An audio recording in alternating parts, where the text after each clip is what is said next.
Yesterday, December 26, Russia claimed that its forces had shot down an F-16 fighter jet supplied by the U.S. to Ukraine. Kiev, the Pentagon, or any external entity has not verified this claim. RT reported that the F-16 was down while attempting to launch missiles at the Zaporizhzhia region of Russia. RT added that preliminary information from the frontline had been confirmed by Vladimir Rogov, co-chair of Russia's Coordinating Council for the Integration of New Regions. Despite these reports being widely circulated by Russian media, as of yesterday afternoon, this news had yet to appear in major Western outlets. If true, this would mark the second F-16 lost in Ukraine during the war. The first one fell in August. At that time, immediately after the first F-16 was delivered to Kiev, it was mistakenly shot down by an air defense system. According to Ukrainian parliamentarian Mariana Bezuglaya, the F-16 piloted by Ukrainian aviator Alexei Munfishmys was struck by a U.S. Patriot missile system due to poor coordination between military units. The Wall Street Journal claimed the Ukrainian pilot died while assisting in repelling a massive Russian missile attack, but denied that the F-16 was downed by enemy fire. For this second F-16 incident, few details have been revealed. Ukraine is expected to remain silent, even if the claims of the downing are accurate. Should Russia begin downing Western-supplied fighter jets at higher rates, this would undoubtedly deter Ukraine's allies from sending additional weapons of the same kind.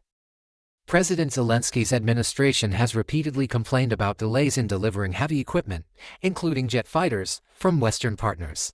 Meanwhile, some European countries remain hesitant to commit to many military resources, especially as Ukraine faces setbacks against Russian forces on the eastern battlefield. Russia's announcement of shooting down the F-16 coincides with a plane crash yesterday in Kazakhstan, an incident directly linked to the war in Ukraine.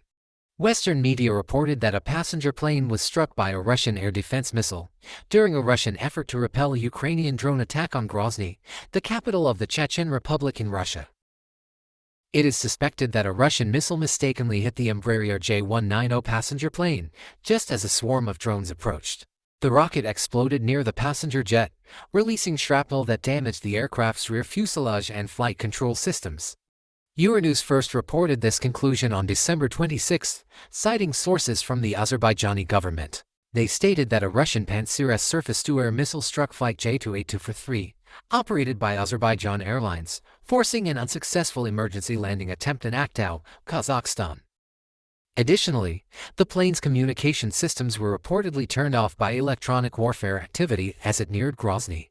Despite the pilot's emergency request, Azerbaijani government sources told Euronews that the damaged plane was not allowed to land at any Russian airport. They did not explain why the aircraft was instructed to fly over the Caspian Sea to Aktau in Kazakhstan for an emergency landing.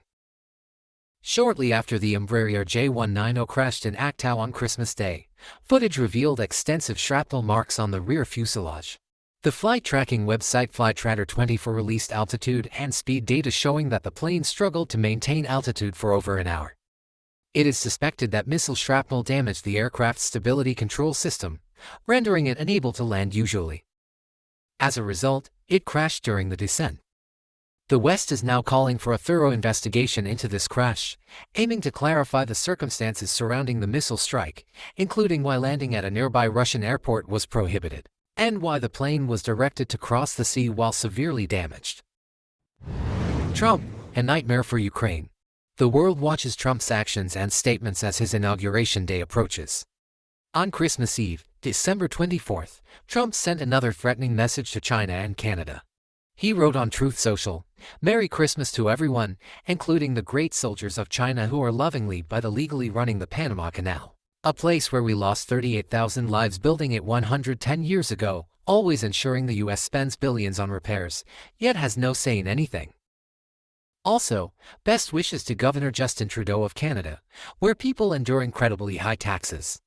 If Canada became our 51st state, their taxes would drop by more than 60%, businesses would immediately double in size, and they'd enjoy military protection on an unprecedented scale. Likewise, greetings to the people of Greenland, which the U.S. needs for national security, where they want us to be, and where we will be." As previously mentioned in our earlier video, Trump has been criticizing Panama, Canada, and Denmark for causing harm to the U.S. Earlier, Trump threatened to retake the Panama Canal if the Panamanian government colluded with China to raise prices, forcing American ships to pay exorbitant fees to pass through. He warned that if this didn't change, he would abandon the treaty signed during Jimmy Carter's presidency, which transferred complete control of the canal from the U.S. to Panama. Trump has also repeatedly mocked Prime Minister Trudeau, calling him Governor Justin Trudeau, a nickname widely regarded as a joke. During a meeting at Mar-a-Lago, Trump reportedly quipped that if Trudeau dislikes the upcoming 25% tariffs on goods from Canada and Mexico, Canada could become the 51st state, with Trudeau serving as governor to avoid the tariffs. Similarly, regarding Greenland, Trump demanded that the Danish government sell the peninsula to the U.S. or eliminate China's monopoly on exploiting resources there. As these statements by Trump drew cautious reactions from Canada, Panama, and Denmark, the New York Times published an article on December 23, connecting this to the situation in Ukraine. The article stated, "The president-elect's declarations, and the not-so-subtle threats behind them, are another reminder that his America First stance is not an isolationist doctrine. His aggressive interpretation of this phrase evokes the expansionism, or colonialism, of President Theodore Roosevelt, who solidified control over the Philippines after the Spanish-American War. It also reflects the instincts of a real estate developer, suddenly armed with the world's largest military, to back his negotiation strategies." Trump has often suggested that he doesn't always regard other nations' borders as sacred. When Russia invaded Ukraine, his initial reaction was not to condemn the blatant land grab but to call President Vladimir V. Putin's move genius. Even now, as Trump seeks a deal to end the war in Ukraine, he has never stated that the country's borders must be restored, a key demand of the US and NATO. Instead, he promises a deal to end the fighting. Given the New York Times' democratic-leaning perspective, this analysis is alarming for Ukraine. Kyiv insists that peace negotiations must include the principle of inviolable borders and territorial integrity, meaning Russia must withdraw to its 1991 borders. However, this principle is wavering as Russia gains the upper hand on the battlefield and Trump secures the presidency. Trump's statements about U.S. interests in the three nations mentioned above also caught the Kremlin's attention. Moscow might argue that if the U.S. seeks to control Greenland or the Panama Canal territory, why shouldn't Russia annex Crimea and Donbas? Currently, President Zelensky's administration hopes that escalating tensions in Kyiv and Russia's devastating attacks on Ukraine's energy infrastructure will make Trump's team reconsider their promises to end the war and instead continue Biden's strong support for Ukraine. However, this hope seems slim. According to Axios on December 26, in the past 2 years, Republicans have consistently promised to resolve the Russia-Ukraine conflict. Analysts found that Trump publicly pledged to end the conflict 33 times between January 1, 2023, and December 6, 2024. His second most frequent promise, to close the U.S. border, was repeated 32 times. These figures indicate that ending the Ukraine war is Trump's top priority, both before and after the U.S. presidential election. Therefore, the likelihood of Trump and his Republican Party abandoning this commitment to continue supporting Ukraine seems extremely unlikely. Moreover, to counter the Democrats and expose the so-called deep state agenda, Trump might seek to prove that Democrats have ignored large-scale corruption in Kyiv for years. Even independent Ukrainian media recently reported that when Trump returns to the White House, with Republicans controlling the Senate, they will demand Ukraine account for how U.S. aid has been spent. Suppose Trump launches an investigation into this matter. In that case, it will not only further discredit the Democrats, who have supported Ukraine's war efforts to enrich themselves, but also pressure Ukraine to negotiate under Trump's terms. In other words, if Zelensky's administration refuses to negotiate, Trump could cut off aid and wield the corruption investigation as leverage. As Trump signals an apparent unwillingness to support Ukraine and shifts the war's burden to Europe, the question arises, will NATO or the EU shoulder Kyiv's enormous wartime costs? The answer seems bleak for Ukraine, mainly as The Guardian reported on December 26 that support for Ukraine, until victory is achieved, is rapidly declining. A YouGov survey in December across 7 nations, France, Germany, Italy, Spain, Sweden, Denmark, and the UK showed a significant drop in support, likely linked to the U.S. scaling back its backing for Kyiv and Trump's impending return to the White House. Similarly, in all these countries, support for ending the war with Russia through negotiations has increased in the four Central EU nations: Germany at 45%, France at 43%, Italy at 55%, and Spain at 46%. Particularly in the UK, support for the war has dropped to an all-time low of 36%. This latest British media survey further underscores that even with European support, prolonging the war would be exceedingly difficult for Ukraine without US involvement. Even if the Trump administration continues to supply weapons to Ukraine, these will not be free grants as they were under Biden. In this scenario, Europe would face enormous military costs at a time when Germany and France are dealing with political and economic crises.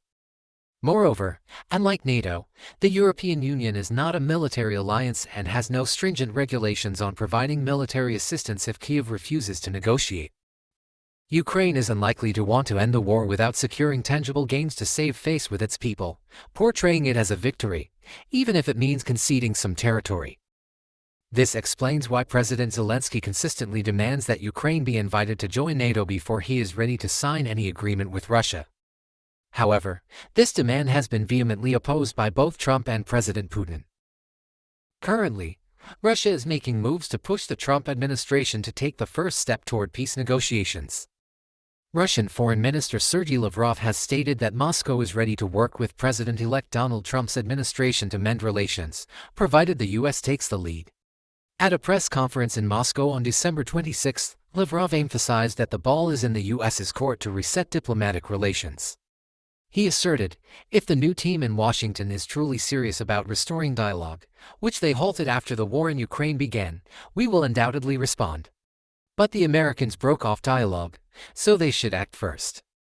Lavrov's comments come amid cautious optimism from Ukrainian envoy Keith Kellogg, who noted that both nations appear ready for peace talks, with Trump acting as a mediator. On Russia's side, Lavrov dismissed the idea of a temporary ceasefire to freeze the conflict, instead calling for a sustainable, legally binding peace agreement that guarantees security for Russia and its neighbors. The Russian foreign minister also highlighted the importance of drafting agreements robust enough to prevent future violations. With less than 30 days until Trump's inauguration, the international community is closely monitoring the dangerous escalation between Russia and Ukraine. The Trump administration will face balancing diplomatic efforts with Russia, maintaining dialogue with NATO, and addressing global security concerns.